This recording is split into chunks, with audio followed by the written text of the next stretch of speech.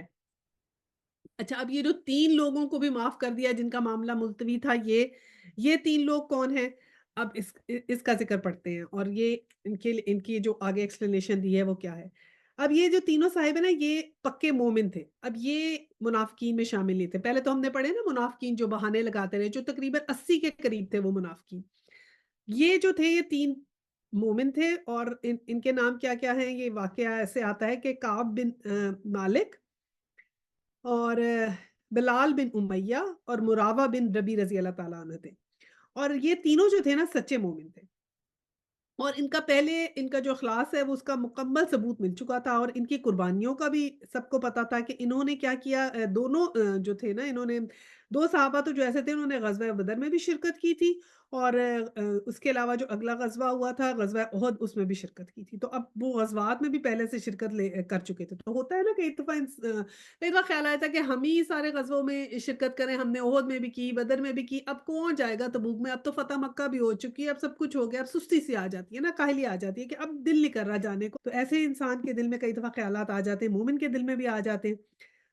تو ان کس بھی وجہ سے یہ ایسا ہوا کہ وہ نہیں گئے تھے۔ تو ان کا معاملہ پھر کیا ہوا تھا کہ انہوں نے جو تھا وہ یہی بات سچ سچ بتا دی تھی، تو جس کی وجہ سے ان کے ساتھ ان کا حکم پینڈنگ ہو گیا تھا۔ اب میں ان کا قصہ جو ہونا یہاں پر تفہیم القرآن سے پڑھ کے سنا دیتی ہوں۔ ان تینوں صحابوں میں سے حضرت کعب بن مالک رضی اللہ تعالیٰ عنہ نے اپنا قصہ بہت تفصیل کے ساتھ بیان کیا ہے۔ جو اپنے بڑھاپے کے زمانے میں جبکہ وہ نابینا ہو چکے تھے، اپنے اپنے صاحبزادے عبداللہ سے جو ان کا ہاتھ پکڑ کے انہیں چلایا کرتے تھے، یہ قصہ خود بیان کیا۔ اب یہ میں قصہ ان کا پڑھ رہی ہوں، ان کی زبانی۔ غزوہ تبوک کی تیاری کے زمانے میں نبی صلی اللہ علیہ وسلم جب کبھی مسلمانوں سے شرکت جنگ کی اپیل کرتے تھے، وہ اپنے دل میں ارادہ کر لیتا تھا کہ چلنے کی تیاری کروں گا۔ حضرت آپ کی بات ہو رہی ہے، مگر پھر واپس آ کر سستی کر جاتا اور کہتا تھا کہ ابھی کیا ہے، جب چلنے کا وقت آئے گا تو ہونے میں کیا دیر لگتی ہے۔ اسی طرح بات چلتی رہتی، یہاں تک کہ لشکر کی روانی کا وقت آ گیا اور میں تیار نہ تھا۔ میں نے دل میں کہا کہ لشکر کو چلنے دو، میں 1-2 روز کے بعد رستے میں ہی ان سے جا ملوں گا، مگر پھر وہی سستی آ گئی، حتیٰ کہ وقت نکل گیا۔ اس زمانے میں جبکہ میں مدینہ میں رہا، میرا دل یہ دیکھ دیکھ کے بہت کڑتا تھا کہ میں پیچھے جن لوگوں کے ساتھ رہ گیا ہوں وہ یا تو منافق ہیں یا وہ ضعیف اور مجبور لوگ ہیں جن کو اللہ نے معذور کر رکھا ہے۔ جب نبی صلی اللہ علیہ وسلم تبوک سے واپس آئے، اب جب وہ نہیں گئے تو پھر پیچھے سے پچھتاوا ہوا۔ جب نبی صلی اللہ علیہ وسلم واپس تشریف لائے تو حسب معمول آپ صلی اللہ علیہ وسلم نے پہلے مسجد آ کے 2 رکعت نماز پڑھی، پھر لوگوں سے ملاقات کے لیے بیٹھے۔ اب جب یہ 2 رکعت نماز پڑھی تو پھر وہ لوگوں سے ملاقات کے لیے نبی پاک بیٹھے، تو اس مجلس میں منافقین نے آ کے اپنے عذر لمبی چوڑی قسموں کے ساتھ پیش کرنے لگے۔ یہ 80 سے زیادہ آدمی تھے۔ حضور صلی اللہ علیہ وسلم نے ان میں سے ایک ایک کی بناوٹی باتیں سنی، ان کے ظاہری عذرات کو قبول کر لیا اور ان کے باطن کو خدا پر چھوڑ دیا۔ فرمایا خدا تمہیں معاف کرے۔ پھر میری باری آئی، میں نے آگے بڑھ کے سلام عرض کیا۔ آپ صلی اللہ علیہ وسلم میری طرف دیکھ کے مسکرائے اور فرمائے تشریف لائیے، آپ کو کس چیز نے روکا تھا؟ میں نے عرض کیا خدا کی قسم اگر میں اہل دنیا میں سے کسی کے سامنے حاضر ہوتا تو ضرور کوئی نہ کوئی بات بنا کر اس کو راضی کرنے کی کوشش کرتا۔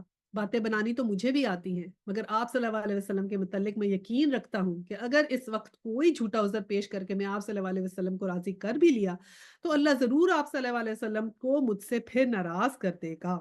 البتہ اگر سچ کہوں تو چاہے آپ صلی اللہ علیہ وسلم ناراض ہی کیوں نہ ہو، مجھے امید ہے اللہ میرے لیے معافی کی کوئی صورتحال پیدا فرما دے گا۔ اب یہ ہوتا ہے مومن کہ جھوٹ نہیں بولا، مطلب جان بچانے کے لیے جھوٹ بول بھی سکتے تھے۔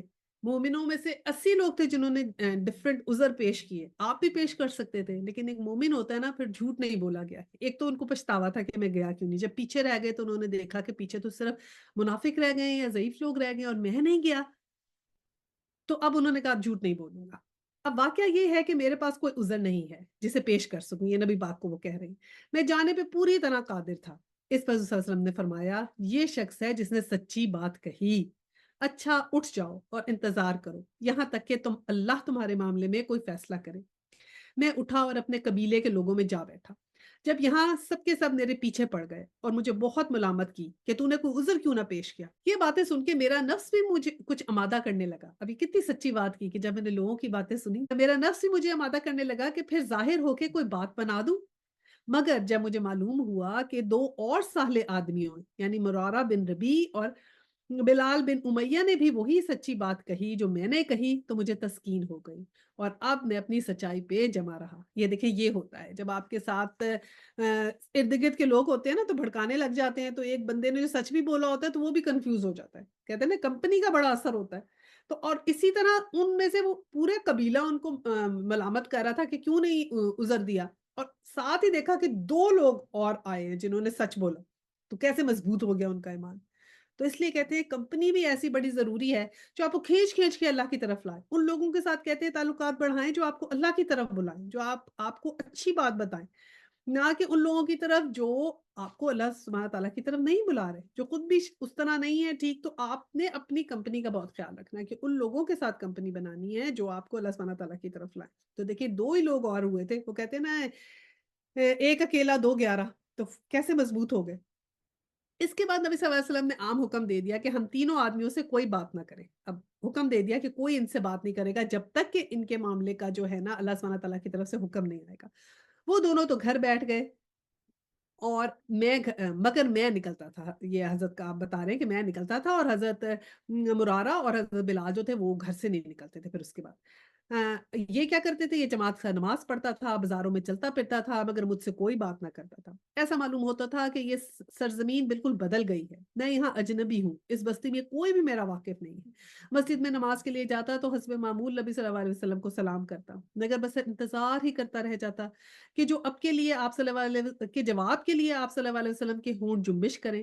نماز میں نظریں چرا کر حضور صلی اللہ علیہ وسلم کو دیکھتا تو آپ صلی اللہ علیہ وسلم کی نگاہیں مجھ پر کیسے پڑتی ہیں، مگر وہاں حال یہ تھا کہ جب تک میں نماز پڑھتا آپ صلی اللہ علیہ وسلم میری طرف دیکھتے رہتے اور جہاں میں نے سلام پھیرا کہ آپ صلی اللہ علیہ وسلم کی میری طرف سے نظر ہٹائی۔ ایک روز میں نے گھبرا کے اپنے چچا زاد بھائی اور بچپن کے یار ابو قتادہ کے پاس گیا اور ان کے باغ کی دیوار پر چڑھ کر انہیں سلام کیا، مگر اس اللہ کے بندے نے سلام کا جواب تک نہ دیا۔ میں نے کہا ابو قتادہ، میں تم کو خدا کی قسم دے کے پوچھتا ہوں، کیا میں خدا اور اس کے رسول سے محبت نہیں رکھتا؟ وہ خاموش رہے۔ میں نے پھر پوچھا، وہ پھر خاموش رہے۔ تیسری مرتبہ جب میں نے قسم دی کہ یہی سوال کیا تو انہوں نے بس اتنا کہا، اللہ اور اس کا رسول ہی بہتر جانتا ہے۔ اس میں میری آنکھوں سے آنسو نکل آئے اور میں دیوار سے اتر گیا۔ انہی دنوں ایک دفعہ میں بازار سے گزر رہا تھا کہ شام کے بتیوں میں سے ایک شخص مجھے ملا اور اس نے کہا شاہ غسان کا خط حریر میں لپٹا ہوا مجھے دیا۔ میں نے کھول کر پڑھا تو اس میں لکھا تھا، ہم نے سنا ہے تمہارے صاحب نے تم پر ستم جو توڑ رکھا ہے، تم کوئی ذلیل آدمی نہیں ہو، نہ اس کے لائق ہو کہ تمہیں ضائع کیا جائے، ہمارے پاس آ جاؤ، ہم تمہاری قدر کریں گے۔ میں نے کہا یہ ایک اور بلا نازل ہوئی اور اسی وقت اس خط کو چولہے میں جھونک دیا۔ اب یہ خط اس زمانے میں یہ خط آنے کا مطلب ایسے ہے، شام کے نبوتیوں کا خط کا مطلب ایسے ہے جیسے اگر آپ کے پاس کوئی لیٹر آ جائے امریکن پریزیڈنٹ کا اور آ کے کہے کہ آپ کو ہم امریکن نیشنلٹی دیتے ہیں۔ یہ اس قسم کا خط تھا جو انہوں نے کہا ہمارے پاس آ جاؤ، اور آپ نے کہا کہ یہ کیا، ایک تو اور مصیبت آ گئی، تو آپ نے اسی وقت چولہے میں پھینک دیا۔ اور آپ سوچیں کہ اس قدر دکھی ہوں گے نا کہ ان کا معاملہ پینڈنگ ہے، کتنے خیالات دل میں آتے ہیں انسان کے۔ وہ کہتے ہیں کہ جنہوں نے جھوٹ بولے وہ تو بڑے آرام سے خوش ہیں، اور میں ہوں جس نے سچ بولا ہے وہ اس کو تو سزا مل رہی ہے، میں تو بس مجھ سے تو کوئی بات ہی نہیں کر رہا، میرے لیے تو کوئی حکم نہیں آ رہا۔ کتنے سو خیالات آتے ہیں نا انسان کے ذہن میں۔ اب 40 دن اسی حالت پہ گزر گئے۔ نبی صلی اللہ علیہ وسلم کا آدمی حکم لے کر آیا کہ اپنی بیوی سے بھی علیحدہ ہو جاؤ۔ اب 40 دن گزر گئے، پھر حکم آ گیا کہ اب بیوی سے بھی علیحدہ ہو جاؤ۔ میں نے پوچھا کیا طلاق دے دوں؟ جواب ملا نہیں، بس الگ رہو۔ چنانچہ میں نے اپنی بیوی سے کہہ دیا کہ تم اپنے میکے چلی جاؤ اور انتظار کرو یہاں تک کہ اللہ اس معاملے کا فیصلہ کر دے۔ 50ویں دن صبح کی نماز کے بعد میں اپنے مکان کی چھت پہ بیٹھا ہوا تھا اور اپنی جان سے بیزار ہو رہا تھا کہ یکایک کسی شخص نے پکارا اور کہا مبارک ہو کعب بن مالک۔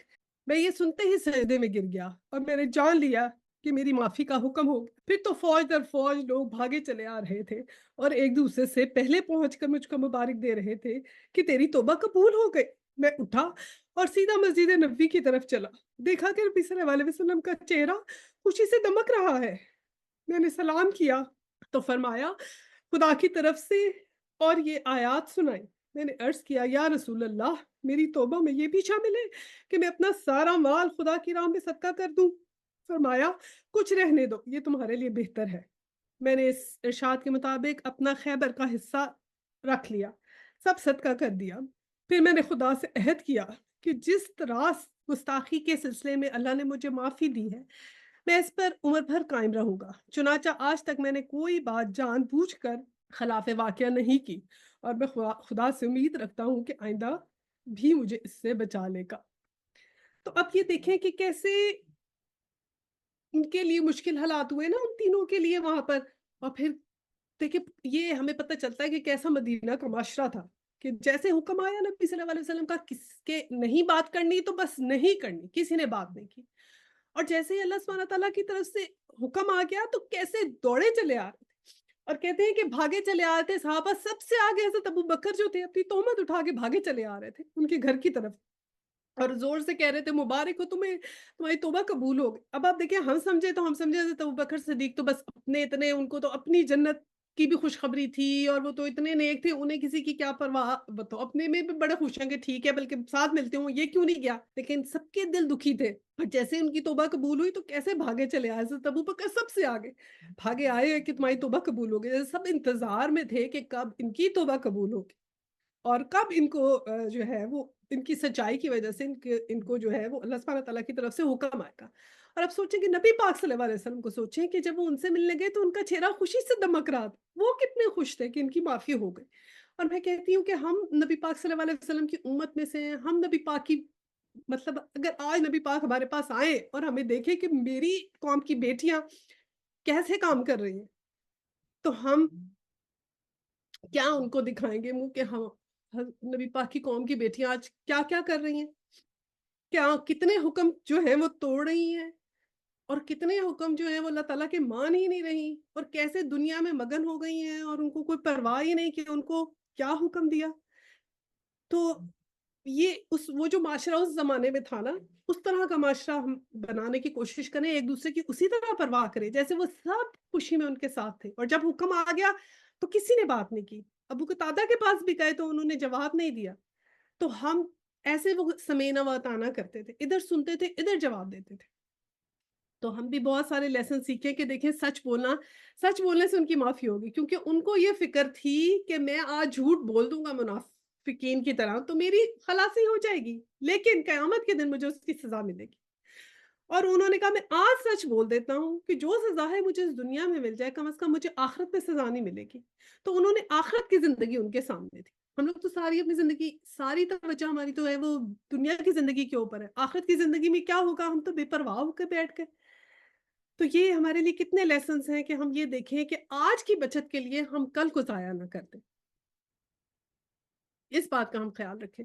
اور پھر اللہ سبحانہ تعالیٰ جو ہے وہ کبھی بھی بہت قدردان ہے، کبھی بھی ہمارے اچھے جو ہے وہ ضائع نہیں ہونے دیتے اعمال اللہ سبحانہ تعالیٰ کے آگے۔ اور یہ بات بھی ہے کہ اللہ کا خوف رکھنا کتنا ضروری ہے، کہ دیکھیں 50 دن کہتے ہیں اس وقت جنگ رہی تھی، تو اتنے ہی دن پھر ان کو جو ہے نا ان سے سوشل ڈسٹینسنگ کر لی، کٹ آف کر لیا۔ بس یہ ہے کہ سچ بولنا ضروری ہے مومن کے لیے، سستی اور کاہلی نہیں کرے جیسے ان سے سستی ہو گئی۔ اور پھر یہ ہے کہ آخرت کی زندگی پہ نظر رکھیں، اور یہ بھی نظر رکھیں کہ جب ہم نے اپنی نظریں اللہ تعالیٰ سے ملانی ہے، انشاءاللہ تعالیٰ اپنی نظروں کی بہت قدر کریں، انشاءاللہ ہماری نظروں نے اللہ سبحانہ تعالیٰ کو دیکھنا ہے، تو ان نظروں کی بہت قدر کریں کہ ان کو کوئی ایسی رنگ برنگی چیز نہ دکھائیں، کیونکہ ان نظروں نے اللہ سبحانہ تعالیٰ کو انشاءاللہ تعالیٰ دیکھنا ہے نا، خود اپنی قدر کریں ہم۔ اچھا جی، اب آگے پڑھتے ہیں 119۔ اے لوگوں جو ایمان لائے ہو، اللہ سے ڈرو اور سچے لوگوں کا ساتھ دو۔ اور یہی بات ہے کہ سچے لوگوں کا ہم ساتھ دیں، نہ کہ یہ کہ ان کو یہ کہنے والے بنے کہ جیسے سب کہہ رہے تھے نا تم نے کیوں نہیں جھوٹ بول دیا، تم نے کیوں نہیں بہانہ لگایا، ٹھیک ہے؟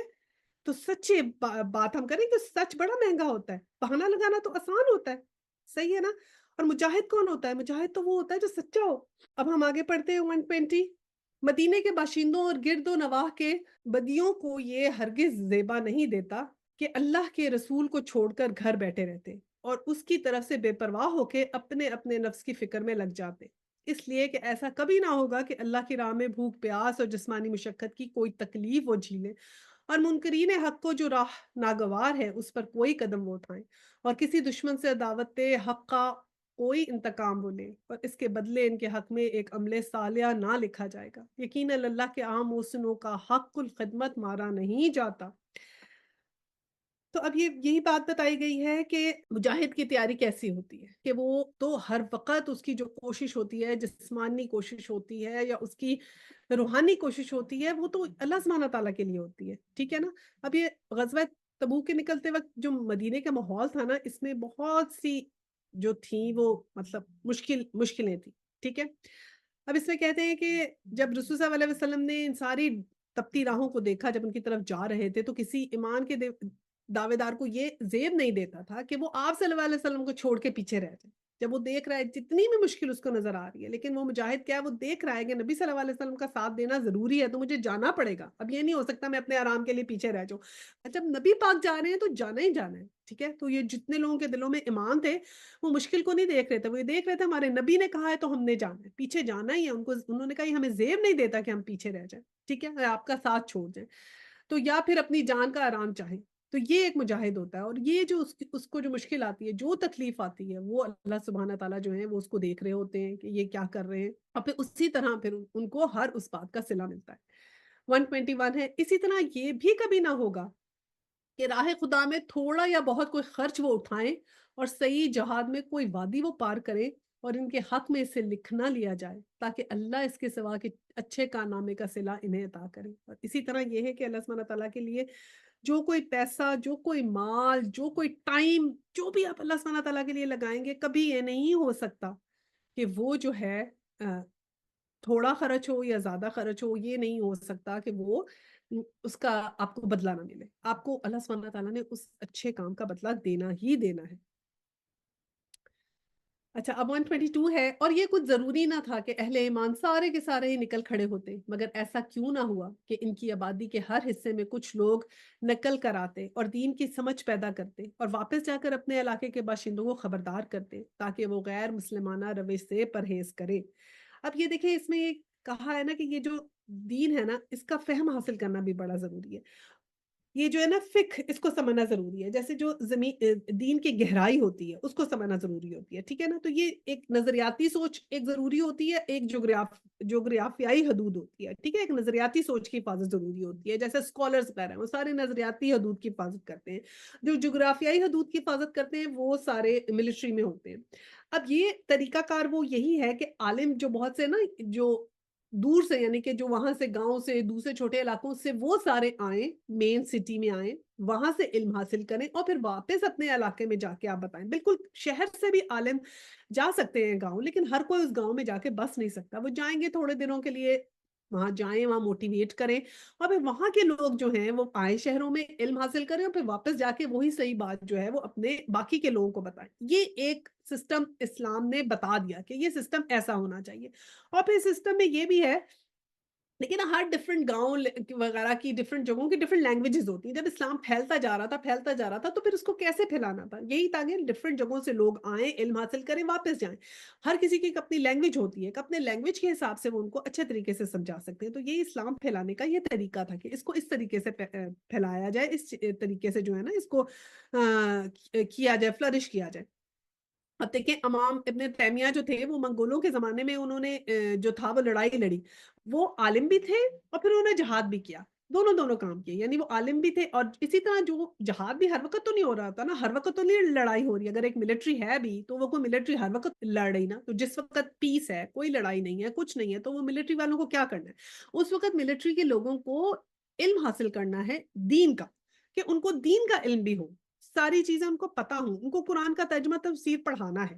اسی طرح عالم بھی جو ہیں اگر ضرورت پڑے، آواز لگے تو وہ بھی جائیں گے پھر جہاد پہ جانے کے لیے۔ تو یہ ایک ٹو وے گیم ہے کہ صرف اگر آپ ملٹری پہ ہیں تو یہ نہیں اب آپ نے قرآن کا ترجمہ تفسیر یا کچھ نہیں آپ نے پڑھنا، ان کو قرآن کا علم دینا ہے، اور جو دوسرے عالم ہیں وہ بھی اس کو ایسے ڈسٹریبیوٹ کر کے پھر اچھے طریقے سے، پھر یہ ہر جگہ جو ہے وہ طریقہ کار جو تھا اس کو فالو کیا گیا اسلام کو پھیلانے کے لیے۔ 123 ہے، اے لوگو جو ایمان لائے ہو، جنگ کرو ان منکرین حق سے جو تم سے قریب ہیں، اور چاہے کہ وہ تمہارے اندر سختی پائیں، اور جان لو کہ اللہ متقیوں کے ساتھ ہے۔ اب یہ صلح حدیبیہ کے بعد کیا ہوا کہ 6 ہجری کے بعد سے یہ آثار نظر آنے شروع ہو گئے تھے نا کہ اسلام کا غلبہ ہوگا اور عرب نے اب یہ پھیلنے والا ہے۔ تو یہ اس وقت جو تھا نا یہ حضور صلی اللہ علیہ وسلم کو حکم آ گیا تھا کہ اب تم آؤٹ سائڈ میں جا کے بھی جو ہے نا اسلام کی دعوت دینا شروع کر دو، تو اس کے لیے یہ کہا گیا ہے کہ جو بھی تمہیں اب ایمان والے جو بھی تمہیں منکرین حق نظر آئیں ان کو جا کے بتاؤ، ان کو ایکسپلین کرو، اور جو بھی ان کے اندر چیزیں ہیں ان کو بیان کی جائیں۔ 124 ہے، جب کوئی نئی صورت نازل ہوتی ہے تو ان میں سے بعض لوگ مذاق کے طور پہ مسلمانوں سے پوچھتے ہیں، کہو تم میں سے کس کے ایمان میں اس میں سے اضافہ ہوا؟ اس کا جواب یہ ہے کہ جو لوگ ایمان لائے ہیں ان کے ایمان میں تو فی الواقعہ ہر نازل ہونے والی صورت نے اضافہ ہی کر دیا، اور وہ اس سے دل شاد ہے۔ اب یہ کیا کرتے تھے نا، مذاق اڑاتے تھے نا منافق، تو جب کوئی نئی صورت آتی تھی تو پھر باہر نکل کے بڑا مذاق میں کہتے تھے، اچھا اچھا تو نئی صورت آئی ہے، تو کیا تمہارا کوئی ایمان میں اضافہ ہوا اس سے؟ کیا ہے ایمان میں اضافہ ہو گیا؟ تو اللہ سبحانہ تعالیٰ تو اس کا جواب آگے سے یہ دیا ہے اللہ سبحانہ تعالیٰ نے کہ جو لوگ ایمان لائے ہیں ان کے دل تو ہر نازل ہونے والی صورت سے ایمان بڑھ جاتا ہے۔ ہمارا تو الحمدللہ یہ ہم نے قصہ پڑھا تین صحابہ کا جنہوں نے غلطی کی، اس سے ہی ہمارے ایمان میں اتنا اضافہ ہو گیا، ان کا قصہ پڑھ کے، مدینے کے اس ماحول کو دیکھ کے جس میں نبی صلی اللہ علیہ وسلم تھے اور کیسے وہ لوگ رہتے تھے، کیسے ہر کسی کی خوشی اور غم میں شامل تھے، کس طرح سب کا دل دھڑک رہا تھا کہ اگر ایک پریشان تھا تو سب پریشان تھے، کہ وہ ایک ہمارے تین لوگ پریشان ہیں جو مومن ہیں، تو وہ پریشان تھے ان کی خاطر، اور جب ان کی خوشی، ان کی توبہ قبول ہوئی تو ایسے خوشی کی لہر دوڑ گئی، سارے بھاگے چلے آ رہے مبارک دینے کے لیے۔ تو ہمارا ایمان تو یہ قصہ پڑھ کے بڑھ گیا۔ تو یہ جو ہے وہ منافق جو تھے یہ مذاق اڑا رہے ہیں، اچھا کس کا ایمان میں اضافہ ہوا؟ تو جواب آیا کہ جو لوگ ایمان لائے ہیں ان کے ایمان میں تو فی الواقعہ ہر نازل ہونے والی صورت نے اضافہ کیا، اور وہ اس سے دلشاد ہے انشاءاللہ تعالی۔ 125 ہے، البتہ جن لوگوں کے دلوں کو نفاق کا روگ لگا ہوتا ہے ان کو سابق نجاست پر ہی ہر نئی صورت نے ایک اور نجاست کا اضافہ کر دیا ہے، اور وہ مرتے دم تک کفر میں ہی مبتلا رہیں گے۔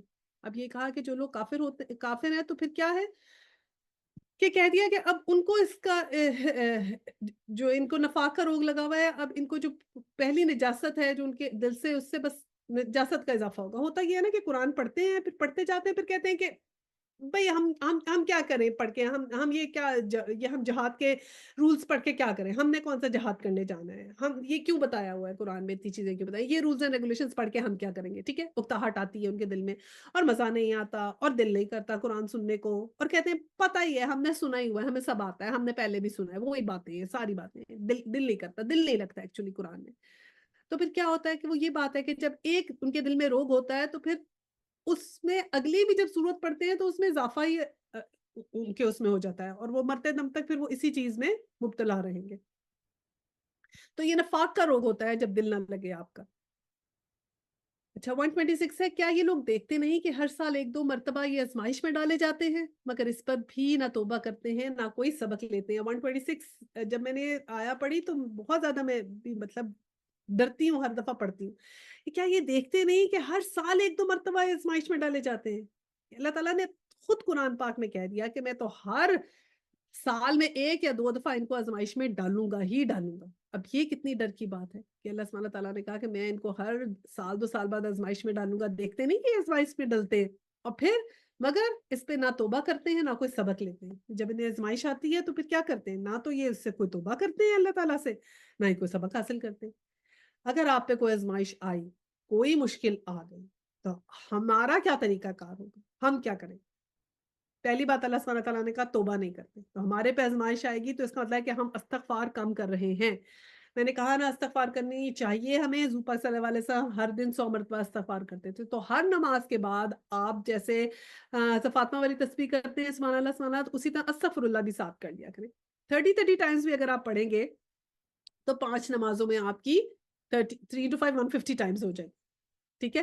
استغفر اللہ، تو وہ تسبیح ایک تسبیح 100 سے زیادہ تو ہو گئی نا 50، تو وہ آپ نے کرنی ہے، استغفار تو ضرور کرنی ہے۔ اور دوسرا مصیبت ہے استغفار بہت زیادہ کریں، صدقہ دیں جس سے نفاق جائے دلوں کا، دل میں جو منافقت آئی ہوئی ہے وہ نکلتی ہے، اور پھر آگے اللہ سبحانہ تعالیٰ نے کہا وہ کوئی سبق نہیں لیتے، اس سے سبق لیں، آزمائش سے سبق لیں کہ میرے اندر کیا کمی ہے، میں کیا غلط کر رہی ہوں، کیوں مجھے اللہ سبحانہ تعالیٰ نے یہ آزمائش مجھے دی ہے، تو اس کا کیا مطلب ہے۔ سب سے پہلے اپنے گریبان میں جا کے کہ میں how can I improve my self, کیا میں کر رہی ہوں، پورا دن میں گزار رہی ہوں، آپ دیکھیں کہ کیا میں اللہ سبحانہ تعالیٰ کو اپنے دن میں کتنا ٹائم دے رہی ہوں۔ دیکھیں نا سارا دن ہمارا جو ہے وہ دنیا کے کاموں کے دوڑ دھوپ میں لگا رہتا ہے۔ ابھی ہم نے سورہ توبہ میں کیا پڑھا، ترازو اللہ سبحانہ تعالیٰ نے بتا دیے یہ 5 محبتیں ہیں جن کے پیچھے تم بھاگتے ہو، اور ان میں کیا تھی؟ مال کی محبت، گھر کی محبت، گھر والوں کی محبت یعنی کہ رشتہ داروں کی، اولاد کی محبت،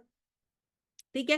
یہ 5 اللہ سبحانہ تعالیٰ نے 5 محبتیں گنا کے اور پھر ایک سائڈ پہ ترازو میں رکھ دیا تھا اللہ رسول کی محبت، اور اللہ سبحانہ تعالیٰ نے کہا تھا اب ایویلویٹ کر لو، اگر اللہ اور رسول کی محبت ان محبتوں سے زیادہ نہیں ہے تو پھر انتظار کرو اس دن کا، باقاعدہ تھا انتظار کرو پھر جس دن فیصلے کی گھڑی آئے گی۔ تو اللہ سبحانہ تعالیٰ نے کلیئر کہہ دیا کہ میری محبت سب سے اونچی ہوگی تو ہی تم کسی ایمان کے اونچلے درجے پہ جاؤ گے، ورنہ نہیں پتا کہ کتنا نفاق ہے ہمارے دلوں میں۔ تو یہ بہت اپنے آپ کو کلیئرلی بتا دیں کہ ہر چیز سے پہلی پرائرٹی اللہ سبحانہ تعالیٰ کا حکم ہے، اللہ سبحانہ تعالیٰ کا کہنا ہے ہر چیز کی پرائرٹی، اور اپنی امپروومنٹ ہماری کرنی ہمیں بہت ضروری ہے۔ ہم اگر نماز روزہ حج زکوٰۃ کرتے ہیں تو پھر سال ہر سال ہی نماز روزہ حج زکوٰۃ ہی کرتے رہتے ہیں، کہ بس ساری زندگی یہی کرتے رہیں گے؟ یو ہیو ٹو امپروو، اور جو بھی کچھ آپ کر رہے ہیں اس سے ایک سٹیپ آگے جانا ہے۔ پہلے اگر آپ نماز روزہ حج زکوٰۃ نہیں کرتے تو پہلے وہ کریں، اور اگر آپ وہ کرتے ہیں تو آپ اس سے آگے بڑھیں، اور جو پچھلے سال آپ کر رہے تھے آپ بتائیں اپنے سال کو کہ پچھلے رمضان تک تو میں یہ سب کر رہی تھی، اب اس رمضان کے بعد میں نے کیا امپروو کرنا ہے، اب میں اپنے آپ کو اور کیا بہتر چیز کر سکتی ہوں، کیا ایک غلطی ہے جو میں نے اپنے اندر درست کرنی ہے اور آگے کرنا ہے۔ اسٹیپ بائی اسٹیپ کرتے جائیں اور ایک ایک قدم کر کے آگے بڑھتے جائیں، اگر ہم آگے نہیں بڑھیں گے تو پھر تو وہی کہ وہی ہو گیا نا۔ ہم نے اللہ سبحانہ تعالیٰ کو سب سے آگے رکھنا ہے، بچوں کو، اولاد کی محبت، مال کی محبت، گھر کی محبت، ان سب کو نیچے رکھنا ہے۔ پہلے ہر چیز سے پہلے آپ نے کہنا ہے کہ میرا ٹائم جو ہے یہ اب میرا اللہ سبحانہ تعالیٰ کی طرف ٹائم ہے، چاہے وہ آپ قرآن پڑھیں، چاہے آپ قرآن سنیں، چاہے آپ کو اپنی تسبیح کریں، نماز پڑھیں، کچھ بھی آپ کریں، ہر چیز ایسے تو آپ کو تھوڑی تھوڑی کرنی چاہیے۔ یہ بھی بہت ضروری ہے کہ قرآن کے ساتھ جڑ کے رہیں، ٹھیک ہے؟ جڑنا بھی بہت ضروری ہے۔ یہ اللہ سبحانہ تعالیٰ نے کہا ہے کہ انہی لوگوں کے ساتھ اٹھائے جاؤ گے جن لوگوں سے محبت کرتے تھے، تو اپنا سوشل سرکل بھی اس حساب سے بنائیں اور ان لوگوں کو پکڑ کے رکھیں جو آپ کو قرآن کی طرف لے کر آتے ہیں۔ اچھا جی، 127 جب کوئی صورت نازل ہوتی ہے تو یہ لوگ آنکھوں ہی آنکھوں میں ایک دوسرے سے باتیں کرتے ہیں کہ کہیں کوئی تم کو دیکھ تو نہیں رہا، پھر چپکے سے نکل بھاگتے ہیں۔ اللہ نے ان کے دل پھیر دیے ہیں کیونکہ یہ نہ سمجھ لوگ ہیں۔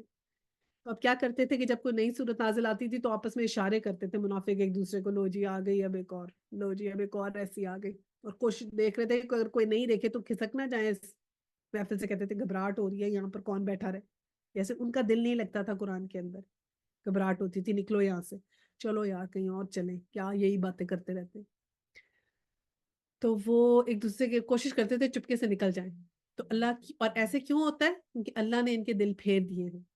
اللہ سبحانہ تعالیٰ چاہتے بھی نہیں کہ وہ اللہ سبحانہ تعالیٰ کی محفل میں اللہ سبحانہ تعالیٰ کی اس کلام کو سنیں، کیونکہ یہ نہ سمجھ لوگ ہیں اللہ سبحانہ تعالیٰ کے، ان کو سمجھ نہیں ہے کہ کیا کھو رہے ہیں، ان کا تو سارا کچھ جو انٹرسٹ ہے اس دنیا کی زندگی میں ہے، اور اس دنیا کی زندگی کب ختم ہو جائے گی ایسے چٹکی بھر کے پتہ بھی نہیں لگے گا، اور آخرت میں پھر کھڑے ہوں گے ہم قبر میں، فرشتہ آ جائے گا روح قبض کرنے، اور پھر جب اپنی قبر میں لیٹیں گے تو اس وقت یاد آئے گا اور تب واپس نہیں جا سکیں گے۔ آج آج سٹیپ اٹھا لیں، جو بھی زندگی میں اچھا کام کرنے کا، اللہ کے حکم ماننے کا سٹیپ اٹھا سکتے ہیں اٹھا لیں۔ سورہ توبہ میں بہت سخت الفاظ آئے ہیں منافقین کے لیے، سب چیز کلیئر کر دی ہے، ہر شیڈز دکھا دیے گئے ہیں۔ اب بھی ہمیں اگر آنکھ نہیں کھلے گی تو پھر آگے تو پھر کیسے کھل سکتی ہے، کیونکہ ہر صورت میں تو ایک ڈفرنٹ ٹاپک ڈسکس ہوگا نا۔ اپنی منافقت وہ ہم نے دور کرنا ہے صورت کے پڑھنے کے بعد۔ اب یہ لاسٹ جو ہے وہ میں پڑھ رہی ہوں 128 آیا، دیکھو تم لوگوں کے پاس ایک رسول آیا ہے جو خود تم میں سے ہی ہے، تمہارے نقصان میں پڑنا اس پر شاک ہے، تمہاری فلاح کا وہ حریص ہے، ایمان لانے والوں کے لیے وہ شفیق اور رحیم ہے۔ مطلب بتایا جا رہا ہے کہ تمہارے پاس تم میں سے ہی رسول آیا ہے، وہ نہیں چاہتا تم نقصان میں رہو، تمہاری فلاح کا وہ حریص ہے، چاہتا ہے کہ تم ٹھیک ہو جاؤ، تو جو ایمان لاتے ہیں ان کے لیے تو وہ شفیق اور رحیم ہے۔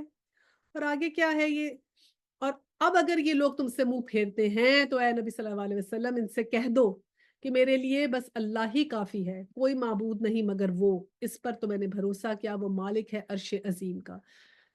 کہ اب اگر پھر بھی وہ کہنا نہیں مانتے تو پھر یہ کہو، یہ بہت اچھی دعا ہے نا۔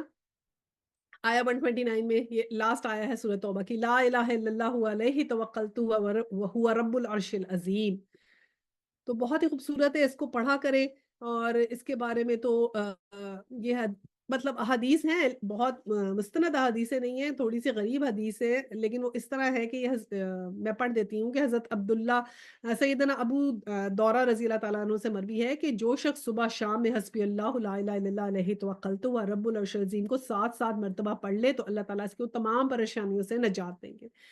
ٹھیک ہے. اب یہ ضعیف ہے حدیث، لیکن اس کو پڑھنے میں تو یہ قرآن کی آیا ہے نا، تو کبھی بھی آپ پڑھیں، 7 دفعہ پڑھیں، 10 دفعہ پڑھیں، کچھ بھی پڑھ لیں، روز ضرور پڑھ لیا کریں، کیونکہ اللہ تبارک تعالیٰ سے کہنا کہ میں بس آپ پہ ہی یقین رکھتی ہوں. ٹھیک ہے.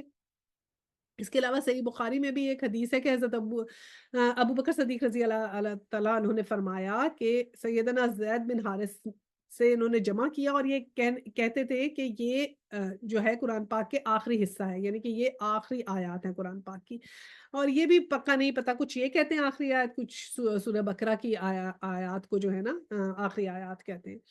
تو یہ بھی جو ہے وہ نہیں ہے، لیکن یہ بھی ایک حدیث ہے، ضعیف ہے، لیکن یہ بھی ہے کہ شاید یہ آخری آیت تھی. لیکن یہ بہرحال یاد رکھیں کہ یہ ضرور پڑھیں آخری آیت سورہ توبہ کی. سورہ توبہ سے ہم نے اپنے دل کا نفاق ختم کرنا ہے، اللہ تعالیٰ سے دعا کرنی ہے کہ ہمارے دل کے نفاق ختم کریں، کیونکہ اللہ لا الہ الا اللہ علیہ توکلت ہوا رب العرش العظیم، کہ میرا وہی رب ہے، میں صرف اسی پہ توکل کرتی ہوں، اسی پہ بھروسہ کرتی ہوں، اور وہ عرش عظیم کا رب ہے.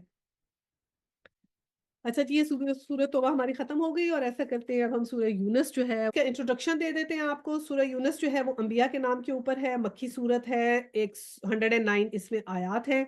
انبیاء کے نام پہ بہت سی صورتیں ہیں، جیسے سورہ ہود ہو گئی، سورہ یوسف ہے. اب یہ سیکوینس میں آئیں گی، سورہ یونس کے بعد سورہ ہود آئے گی، پھر سورہ یوسف آئے گی. اس کے علاوہ انبیاء کے نام پہ سورہ ابراہیم ہے، سورہ نوح ہے. ابھی نبی اکرم صلی اللہ علیہ وسلم نے ساری صورتوں کے نام نہیں رکھے ہیں، کچھ کے نام صحابہ کرام نے بھی رکھے ہیں.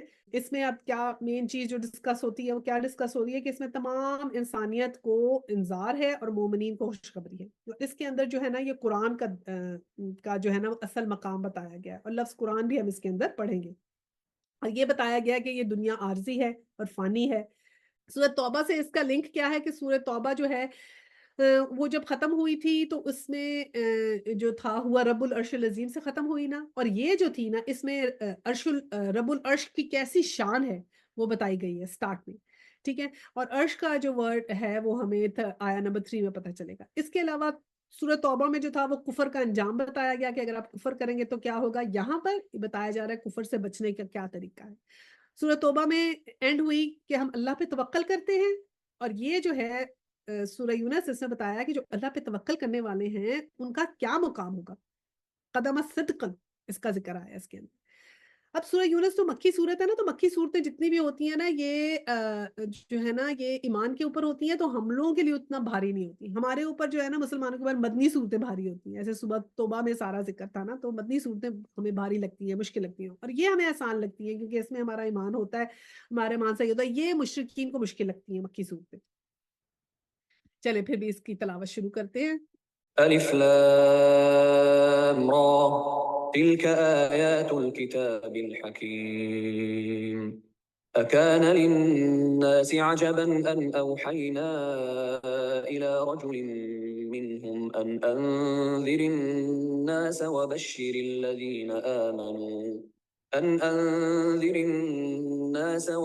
الذين آمنوا أن لهم قدم صدق عند ربهم قال الكافرون إن هذا لساحر مبين. الف لام را، یہ اس کتاب کی آیات ہیں جو حکمت اور دانش سے لبریز ہے.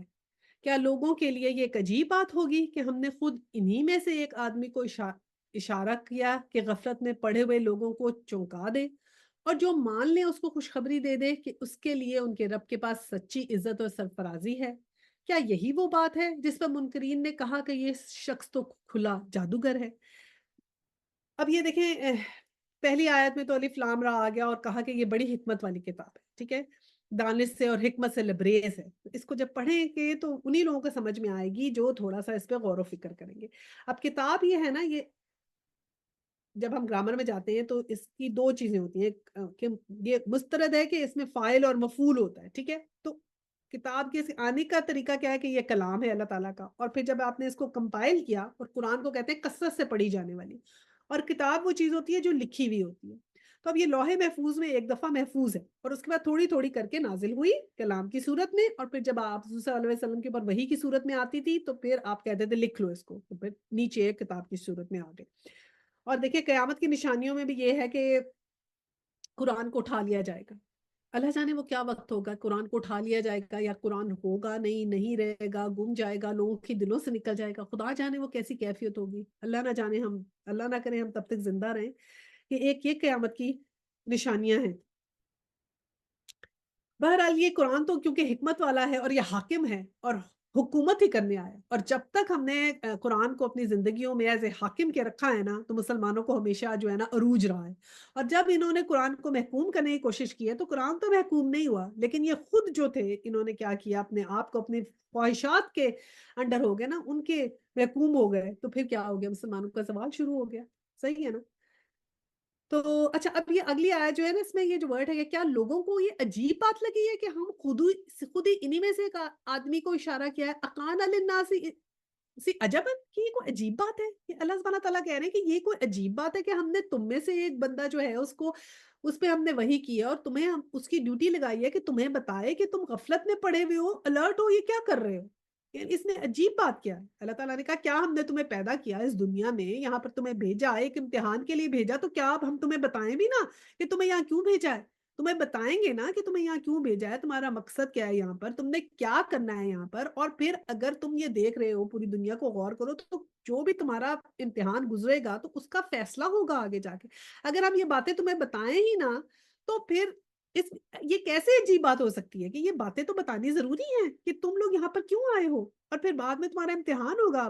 یہ اس میں نا ایک سائیکلک بھی بہت سورہ یونس کے اندر ہے، سائیکلک چیزوں کا ذکر ہے، جیسے برتھ، ڈیتھ، برتھ، ٹھیک ہے، زندگی، موت، اور پھر اس طرح کر کے نا سائیکلک ایونٹس کا بھی اس میں ذکر آئے گا بہت زیادہ۔ تو یہ اللہ سبحانہ تعالیٰ نے کہا کہ ہم نے تو اس بندے کو بھیجا ہے کہ تو تمہیں صحیح باتیں بتائے، تمہیں صحیح شریعت دے، اور جب اور جو اس کو مانیں گے اس کے لیے خوشخبری ہے، اور جو نہیں مانیں گے تو ان کے لیے پھر ان کا اپنا کیا ان کے آگے آئے گا۔ اب یہ منکرین کیا کہتے تھے کہ یہ تو کھلا جادوگر ہے۔ اب دیکھیں اس میں دو چیزیں، اس میں جو میں نے بات آپ سے کہی تھی نا، اب یہ جادوگر اسی میں وہ قدم صدقن بھی ہے، قدم صدقن عند ربہم، کہ ان میں سے وبشر الذین آمنوا ان لهم قدم صدق عند ربہم، کہ وہ لوگ جو ایمان لائے ان کو اور جنہوں نے صحیح کام کیے، یہ جیسے صحابہ کا تھا نا، السابقون الاولون، اس طرح والی بات ہے، جو سچائی میں آگے آ گئے، جنہوں نے عمل صالح کی، ٹھیک ہے۔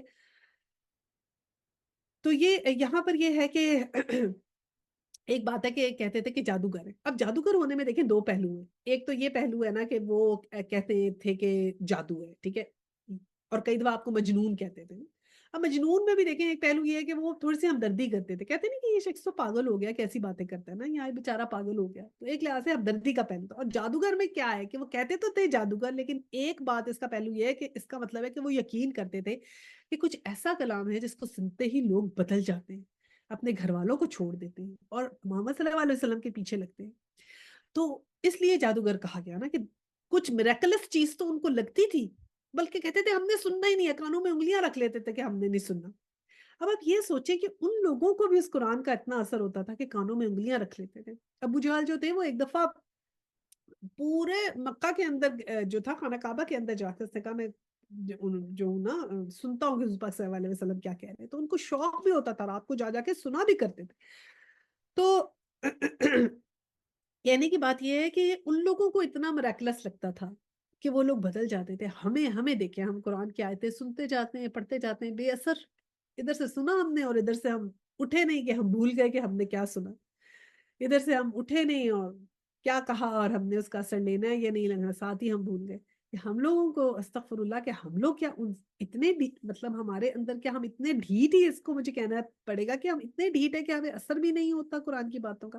اور اللہ سبحانہ تعالیٰ نے کہا کہ وہ لوگ جو مومن ہیں وہ ہیں جو لرز جاتے ہیں جب قرآن کی آیتیں سنتے ہیں، اور ہم لوگ قرآن کی آیتیں سنتے سنتے کبھی لرزے ہی نہ، کبھی ہمیں ایسا نہیں نہ ہوا، ہم تو ایسے کیجولی لے کے نکل جاتے ہیں جیسے کوئی بات ہی نہیں ہے، کیونکہ ہم نے سمجھا ہی نہیں کہ یہ اللہ سبحانہ تعالیٰ کا کلام ہے۔ جب ہم یہ سمجھیں گے اللہ سبحانہ تعالیٰ ہم سے کہہ رہے ہیں، کہ اللہ سبحانہ تعالیٰ خود کہہ رہے ہیں مجھ سے، this is what he is seeing to me, جب تک میں یہ نہیں سمجھوں گی تو میں اس کو ایسے کیجولی لے کے ایسے یوں پڑھ کے تو یوں نکل جاؤں گی، اور جب میں سمجھوں گی کہ یہ اللہ سبحانہ تعالیٰ مجھے کہہ رہے ہیں تو پھر مجھے اپنا آپ سیدھا کرنا ہے۔ اللہ سبحانہ تعالیٰ کہہ رہے ہیں کہ دیکھو اپنے حرکتیں درست کرو تم، جو تم اگر نبی کی بتائے ہوئے رستوں پہ چلو گی تو پھر تمہارے لیے خوشخبری ہے، اور اگر نہیں چلو گی تو پھر وہ منکرین کی طرح رہ جاؤ گی تم۔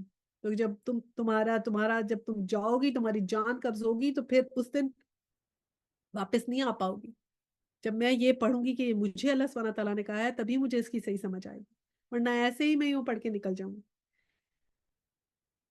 اچھا یہ دیکھیں ہمیشہ ہم جب پڑھتے ہیں نا آمن و عملہ، اس کے ساتھ جو ہے نا عمل صالح بھی ضرور آتا ہے، اس میں نہیں آیا۔ اس میں وبشر الذین آمنوا ان لہم قدما صدقا، اب کیوں نہیں آیا؟ اس کی وجہ یہ ہے کہ دیکھیں نا ایمان اکیلا نہیں ہے جنت میں لے جانے کے لیے، خالی ایمان سے جنت میں نہیں جائیں گے، عمل صالح ہونے ضروری ہیں، ٹھیک ہے؟ یہاں پر اس لیے ذکر نہیں آیا کہ اس وقت جب مشرکین مکہ میں، یہ مکہ کے آخری دور میں آئی تھی سورت، اس وقت تو صرف نبی پاک صلی اللہ علیہ وسلم کے اوپر ایمان لے آنا ہی بہت بڑا عمل صالح تھا۔ اس وقت تو یہی بہت بڑا چیلنج تھا کہ ایمان ہی لے آئیں، جو اتنے ان سرکمسٹانسز میں جو ایمان لے آتا تھا وہی بہت بڑا ریوارڈ تھا، ٹھیک ہے؟ اب تھرڈ آیا ہے، حقیقت یہ ہے کہ تمہارا رب وہی خدا ہے جس نے آسمانوں اور زمین کو 6 دنوں میں پیدا کیا، پھر تخت حکومت پہ جلوہ گر ہوا اور کائنات کا انتظام چلا رہا ہے۔ کوئی شفاعت یا سفارش کرنے والا نہیں ہے اللہ یہ کہ اس کی اجازت کے بعد شفاعت کرے، یہی اللہ تمہارا رب ہے، لہذا تم اس کی عبادت کرو، پھر کیا تم ہوش میں نہ آؤ گے؟ تو کیا ہے کہ ذالکم اللہ ربکم فاعبدوہ افلا تذکرون، تو پھر تم ہوش میں نہیں آؤ گے، کیا تم ذکر نہیں کرتے؟ ہمیں جھنجھوڑا گیا ہے ہاں کہ ذکر نہیں کرتے اللہ تعالیٰ کا۔ تو اللہ تعالیٰ نے یہ دیکھیں بہت دفعہ آیا ہے قرآن میں، 2-3 دفعہ ذکر اس طرح ہی ہے کہ 6 دنوں میں یہ جو ہے نا وہ اب بنایا آسمان اور زمین، اور اللہ تعالیٰ کا نا یہ ایک سسٹم ہے، کن فیکون سے سب کچھ ہوتا ہے، لیکن اللہ سبحانہ تعالیٰ نے اس دنیا میں نا ایک سسٹم بنایا ہے، اور اس کو یہ ہر چیز نا سٹیپ بائی سٹیپ چلتی ہے۔ تو یہ جو ایک پورا سسٹم ہے نا، جو ہر چیز سٹیپ بائی سٹیپ چلتی ہے، اسی کا ذکر یہاں پر ہے کہ وہ جو سسٹم ہے اسی کے حساب سے اللہ تعالیٰ نے 6 دن میں جو ہے نا وہ دنیا بنائی ہے، ورنہ اللہ تعالیٰ چاہتے تو یہ ایسے ہی بن جاتی، ٹھیک ہے نا، کن فیکون کرتے اور پھر کن فیکون ہو جاتی، لیکن اللہ سبحانہ تعالیٰ نے ایسے نہیں کیا، اس کو سٹیپ بائی سٹیپ بنایا، اور ہمیں بھی وہی چیز دیکھنی ہے کہ جب سٹیپ بائی سٹیپ بنایا ہے تو پھر ہم نے ہر چیز اگر آپ دیکھیں گے نا تو آپ کو ایسے ہی نظر آئے گی کہ سٹیپ بائی سٹیپ ہوتی ہے۔ کیسے کہ دیکھیے جیسے ایک بچہ ہے جب وہ پیدا ہوتا ہے تو سٹیپ بائی سٹیپ بڑا ہوتا ہے، ٹھیک ہے؟ پھر ہم کوئی بھی اللہ تعالیٰ سے دعا کرتے ہیں تو ایسے نہیں ہوتا کہ ادھر دعا کی اور ادھر فوراً ہی پوری ہو جائے، اس کو بھی ٹائم لگے گا، ٹھیک ہے؟ تو یہ جو سٹیپ بائی سٹیپ کرنے والا عمل ہے نا یہ ہر چیز میں شامل ہے، آہستہ آہستہ ہم دیکھو نا، بوڑھے بھی ہم آہستہ آہستہ ہوتے ہیں، ٹھیک ہے؟ سٹیپ بائی سٹیپ ہر چیز ہوتی ہے، سٹیپ بائی سٹیپ ہمارا ایمان بھی مضبوط ہوگا انشاءاللہ تعالیٰ، سٹیپ بائی سٹیپ ہم اچھے مومن بھی بن جائیں گے انشاءاللہ تعالیٰ۔ تو یہ اللہ سبحانہ تعالیٰ نے نا اپنے ایک سسٹم رکھا ہوا ہے، اس کو بولتے ہیں دا لا آف تدرج، تدرج کا یہ قانون ہے، ٹھیک ہے؟ اور تدرج کا قانون یہی ہوتا ہے کہ ہر چیز جو ہوتی ہے نا سٹیپ بائی سٹیپ ہوتی ہے، تو اسی لحاظ سے اللہ سبحانہ تعالیٰ نے کیونکہ یہ دنیا میں ہمارے پہ تدرج کا لا لگایا ہے تو خود بھی زمین اور آسمان تدرج سے پیدا کیے، یعنی کہ 6 دن میں سٹیپ بائی سٹیپ کر کے پیدا کیے۔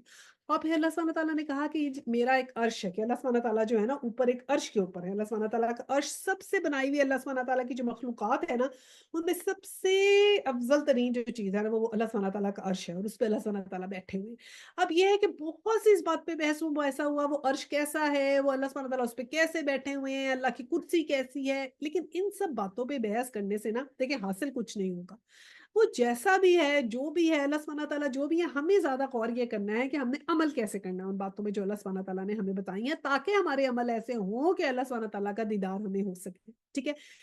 ورنہ تو اس سے بہت بحثیں ہیں۔ اور پھر دیکھیں یہ جو 6 دن ہے نا یہ بھی زمین دنیا کے 6 دن نہیں ہے، کیونکہ آپ کو پتا ہے نا ٹائم اور اسپیس ڈفرنٹ ہے، جیسے ہی ہم سدرۃ المنتہا میں جاتے ہیں نا، یہ 7 آسمانوں کے بعد سدرۃ المنتہا آتا ہے، تب تک تو ٹائم ہے، اس کے بعد سدرۃ المنتہا کے بعد ٹائم ختم ہو جائے، that time becomes unlimited، unlimited ہو جاتا ہے، یعنی کہ جو سدرۃ المنتہا کے ادھر ہے نا، جیسے اللہ سبحانہ تعالیٰ سدرۃ المنتہا کے ادھر ہے اور کوئی نہیں جا سکتا، وہاں پہ ٹائم اور سپیس نہیں ہے، وہ کسی بھی وقت کہیں سے بھی